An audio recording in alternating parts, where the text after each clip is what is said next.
Alright, so we're going to be doing a flight in the Dassault Falcon FA50ex. And so the start procedure, we're going to begin right now. So this is the FA50ex right now. And it's a 3-engine jet, and one of its engines is actually buried in the fuselage here. So you can see this is where the intake is, right here. But when you zoom in, you can see that the fan blades here, but you can't hear because this engine is back here. And it is, in fact, the only engine that has reverse thrust vectoring. And I'm going to mention that later when we have the aircraft all started up and when we're just spooling up the engines. And also, another thing, I'm going to add the winglets just because I like them on there. Okay, so the first thing is to check the trims. Make sure the trims are centered. So these are our aileron trims over here. Rudder trims are good. And then we have our elevator trim right here. So those are all in this centered. And then we're going to make sure the thrust reverser is stowed. So this is in the stow position right here.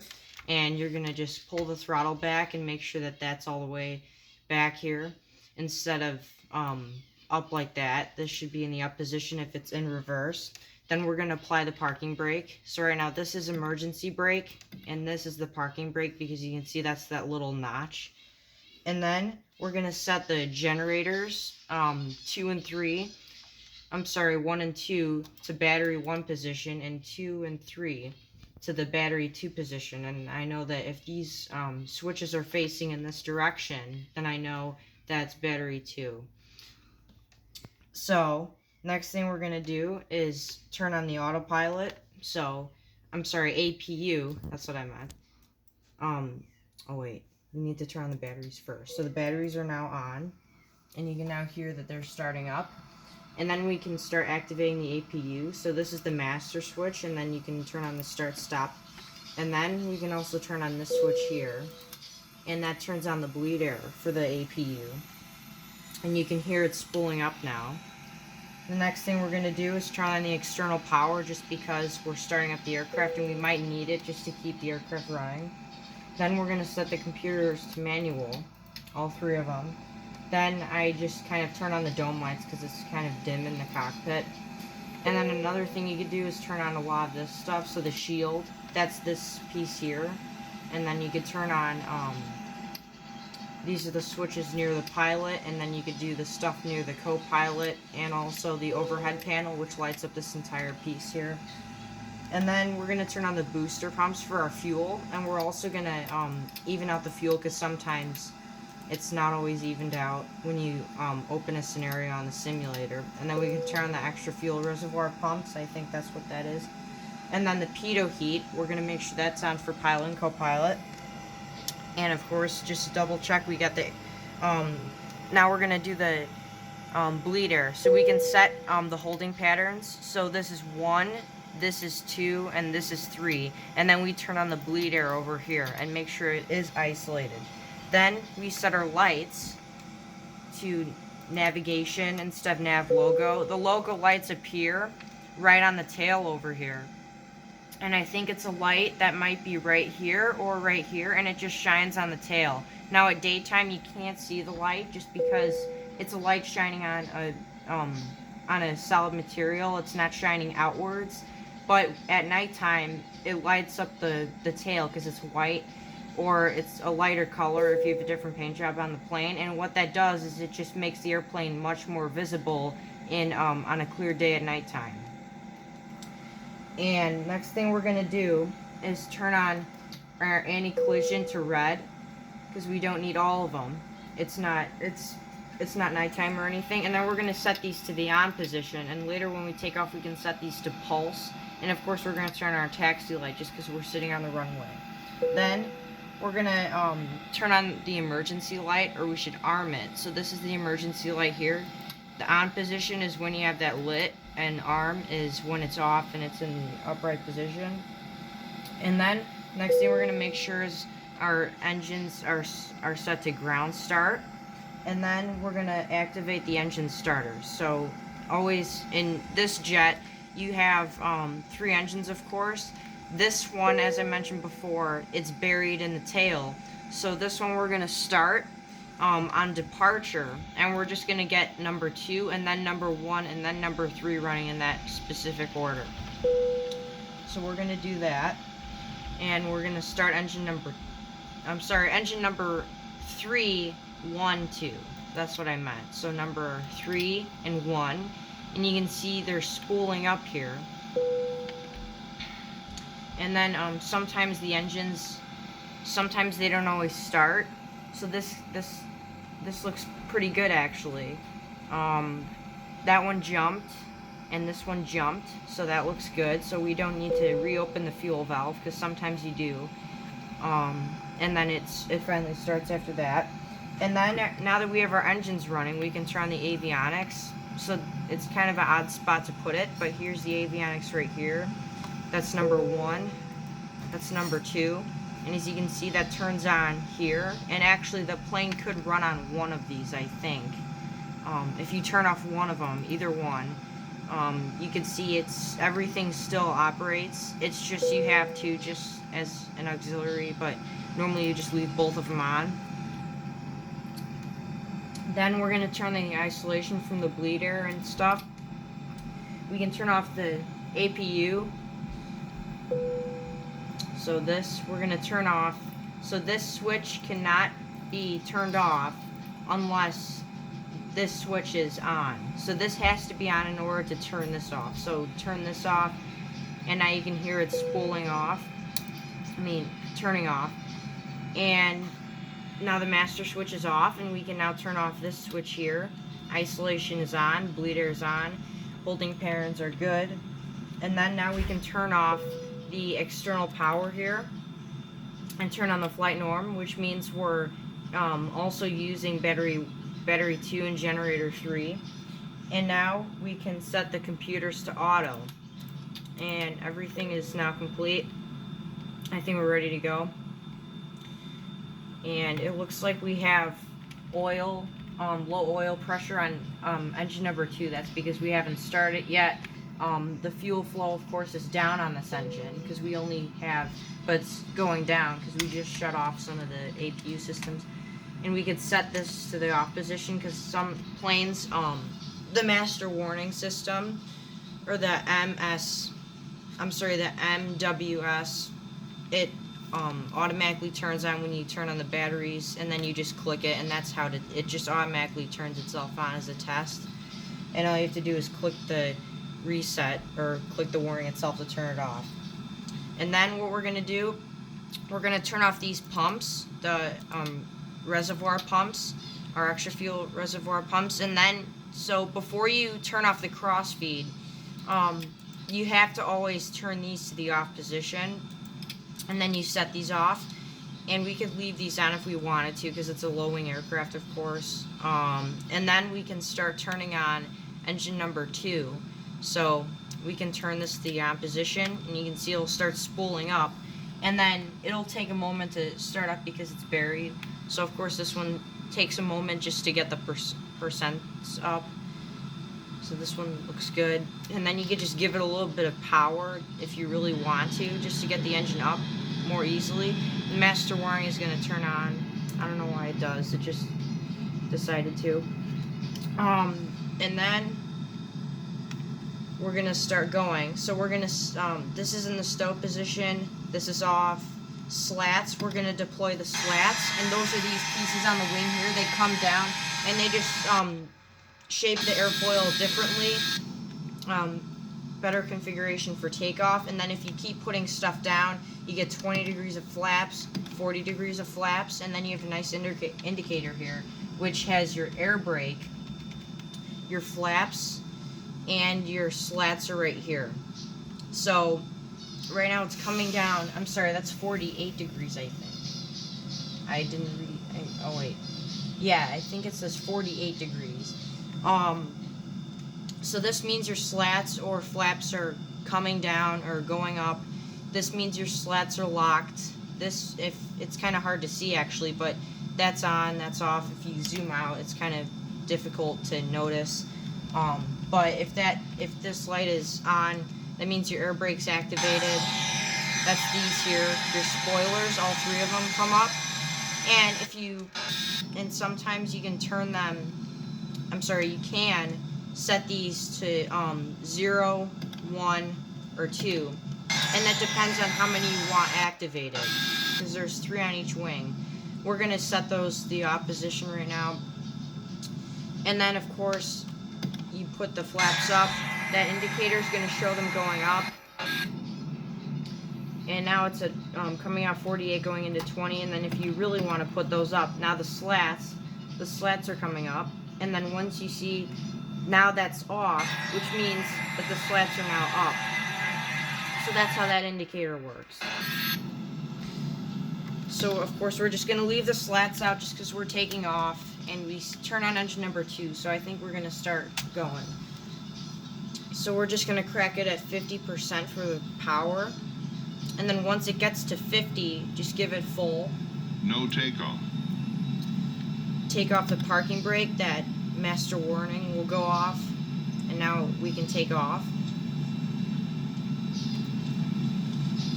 Alright. I'm going to zoom in just a little. Okay, perfect. Alright. V1. Rotate. Come on. Positive rake, you're up. Flaps up. V2. And I'm going to disengage the flight director. For some reason it was. You can see, if any of these are red, that means the landing gear is stuck in between the up position and the down position. If these green arrows are lit, then that means that your landing gear is down. And if it's off, if neither light is on, that means the landing gear's up and it's locked in the landing gear bay. So our power's looking good. We're at 91.9. It's actually going up, which is good because we're going higher. And now we can so we actually just took off from Yosemite International. It's slightly northeast, I think, or directly east of California. And normally when I take off in this airplane at 120 knots, and I like to ascend at about 1,500 to 2,000 feet per minute. Another cool thing is this aircraft has autopilot. A lot of the aircraft I fly have autopilot because I like to fly a lot of larger jets. That's actually the trim. It sounds like that whenever you're trimming it out. And we're just going to get some altitude here. And just an example on how this works. This is the Collins Avionics autopilot. You can see it says right here Collins. Kind of hard to see. So this is your vertical speed, altitude selection. I think if you just, this is your heading, and if you, in real life, you would actually push that in, and it would give you increments of 10. So you're dialing. You don't want to dial 1 degree every time. So you can hit that. It says right here, right click for 1 or 10 increment modes. That allows you to just scroll more rapidly. So right now I'm scrolling 1. You can see right here it says, oh, this blue line here. And then if you double click, you can see it goes a lot faster because I'm going by increments of 10. And then say I want to maintain heading of 210, then I right click this, and it'll go more precise at 1, and now we're at 210. And then we can turn on the autopilot master switch. The flight director should come on automatically, which is the crosshairs on the artificial horizon. So that comes on. And then we can actually set this to heading hold. So we're going to turn that on, and you can see it pops up right here. And then we can also turn on the altitude selection. We can set that to 10,000 feet. I'm actually going to pitch down a little bit, just because we're climbing really fast. That looks good. We could go to 11,000 actually. So let's go to 11,000. So you can see it matches that right there. And you could also set the vertical speed to that, or you could set altitude hold. So say you're climbing and you just hit the altitude hold button, it's gonna automatically hold the altitude you're closest to by the hundreds. Or you can select an altitude, click vertical speed on, and use this wheel to scroll whatever you want, and then to whatever altitude, and then use this to select, use this for your altitude, use this to select your vertical speed, and right now you can see it's maintaining, so we're going to hit altitude hold. It is activated actually. We're speeding up really fast. 390, 400. I'm going to pull the power. So we're going to land this thing. So, right now we're at 11,000 feet. It's holding at 210. And if I scroll this, I'm going to select 10. And we can scroll this back this way. And this is our heading right here. And whenever stuff pops up over here, that means that it's activated. So we have heading hold activated, and it's making its way over there. And altitude activated, it's holding there. Just about. And then also this is your airspeed, knots of indicated airspeed. And with that, I don't know how to operate it. I'm not very familiar with it, by the way. But I think what you do is either you set the throttle somewhere and you let the autopilot take care of it. Otherwise, if you want to set the auto throttle, but I'm not very familiar with that. And just you can check over your gauges. So this right here is your percent RPMs. This is your I think inner turbine temperature. I'm not sure if that's right. This is your fuel flow, fuel quantity, which is this bar. This bar is I think it might change colors as the fuel quantity gets lower and as you fill it up and stuff. This is your hydraulic pressure, I think. This is the PSI. This is the temperature. I'm sorry, no, this is oil. This is hydraulic down here. And this is the quantity of hydraulic pressure. I don't know what VIB means, to be honest. And then this is actually the flight management system down here. I can show you guys how to work this. So right here, we can turn this on. And I'm actually going to make it a little bit bigger if I can. Yeah, I'm just going to actually leave it alone. So this here, I'm going to look up so I know what I'm doing. So we can blow this up by just clicking on it. And then it's right here. This is the FMS, or Flight Management System. I think there's another name for an FMC or something. But we can do... The airport we just took off from is Fresno Yosemite International. And the airport ID for that is KFAT. So KFAT. And then we have it right here. Types in right there. This is the delete button in case you make a mistake and all that other stuff. And then we can set this to, we need to do flight plan. And then we have KFAT here. And then we can set that to our destination. It's not working. Yeah, there it goes. Okay. So that's your destination. And then what it does is, I think, yeah, in our origin, we actually originated from there too. And then I think it normally gives you a heading and stuff like that to follow. So right here we have KFAT, and that's 18 nautical miles away. And right now we're south of it. I think southwest of it. So we can, of course, we still have the autopilot set. So I'm just going to pull the power, and we can adjust this to where we think it would be.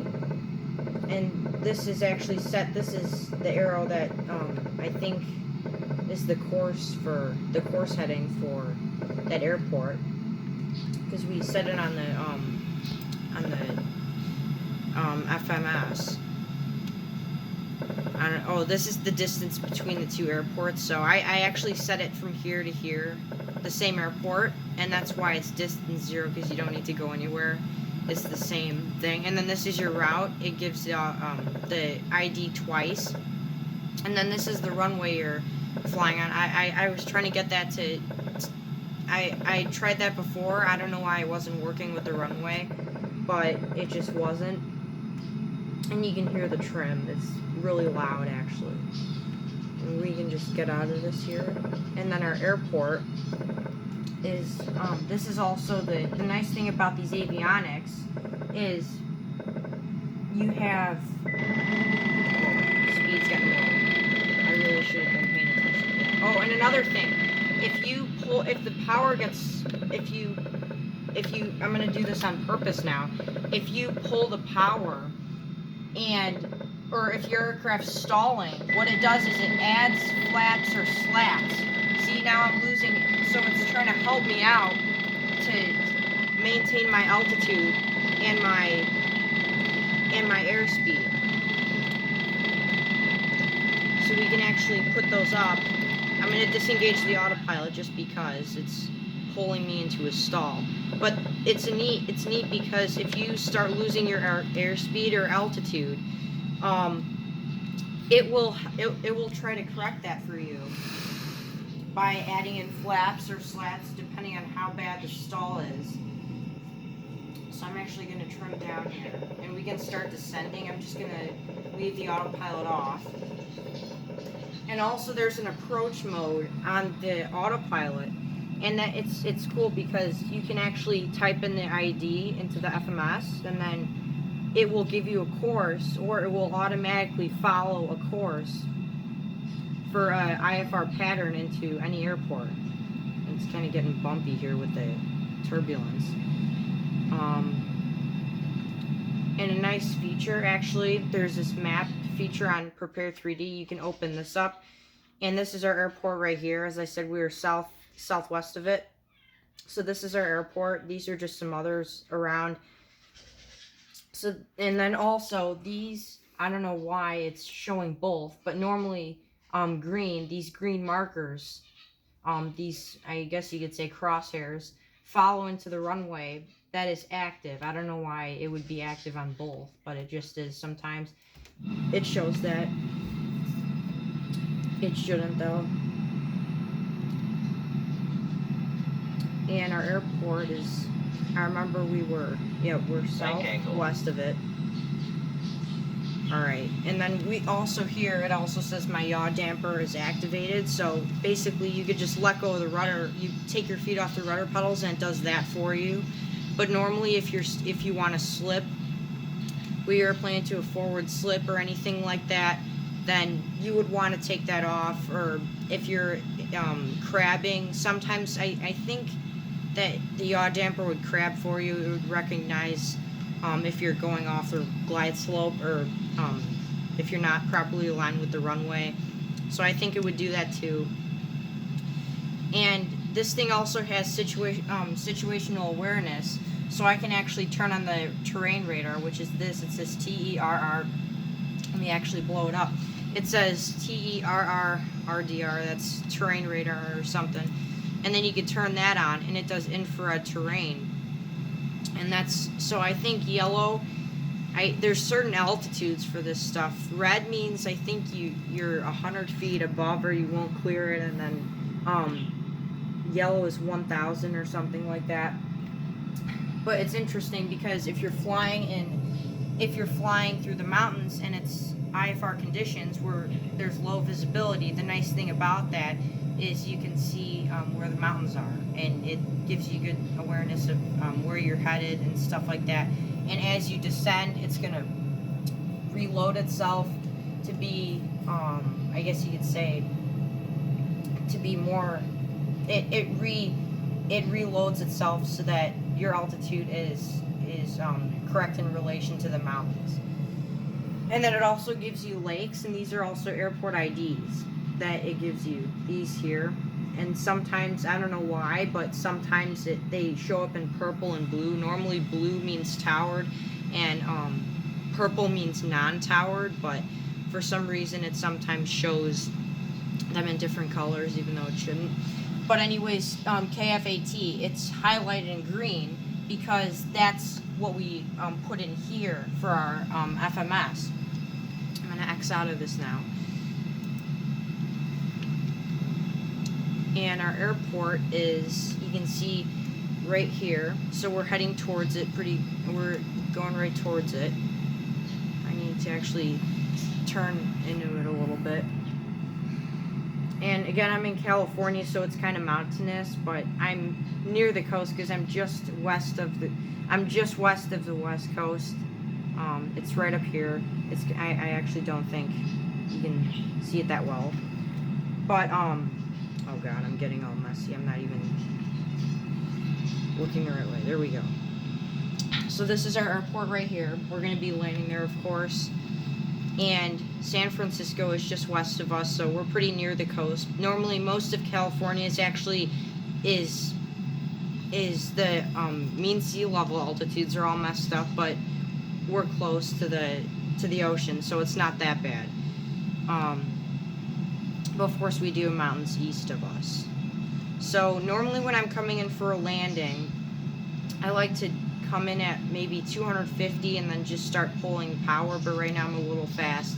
That's fine. And I like to descend at whatever just gets me down to I would say 2,000 AGL, or 2,000 above ground level, 2,000 feet above ground level, and then MSL is mean sea level, which is above the ocean. But of course, when you're in certain areas, that's not going to be as useful. It's good to just know what the airport's altitude is, MSL, so that when you are flying into it, you know, okay, my altimeter's at, for example, 2,000 feet, and your airport's at 2,000 feet, then that means, 2,100 feet, your airport's at 2,000, then you're 100 feet above ground level. So that's the difference between those two. And then, of course, this airport has 2 runways, so I actually don't know the headings. I didn't look into that, but once I align with it, I can be sure if I'm going the right heading or not. So I'm actually gonna pick the larger runway, of course, because I have a larger jet. And you can just look over your instruments again. And then I think these are your, another thing, these are your, I'm gonna watch my altitude.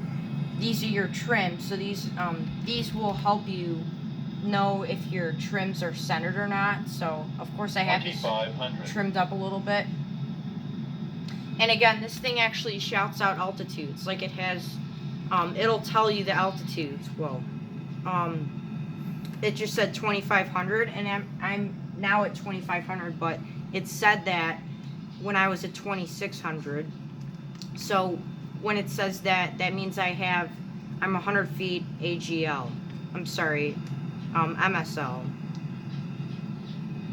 Wait. Yeah, yeah. But, so right now I'm actually going to deploy the air brakes just to slow myself down a little bit, get myself into 200 knots.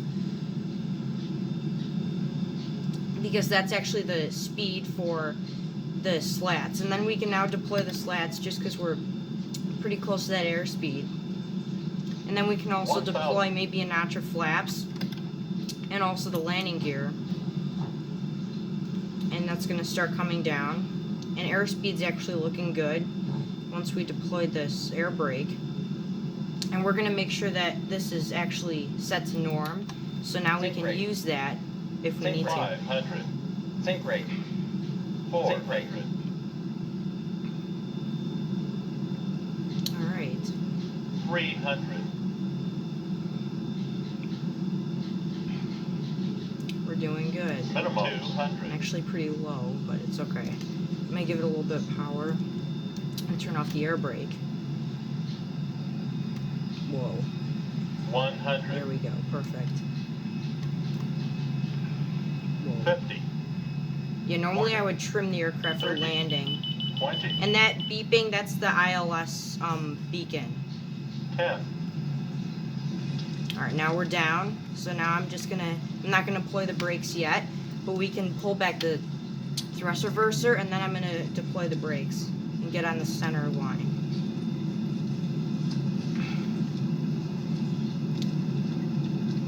And this is what the aircraft looks like when you're trying to stop.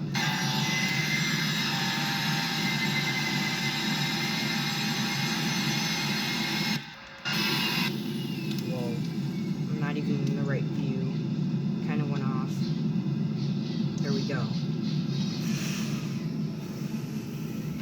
And that's the FA50ex for you. Thanks for watching.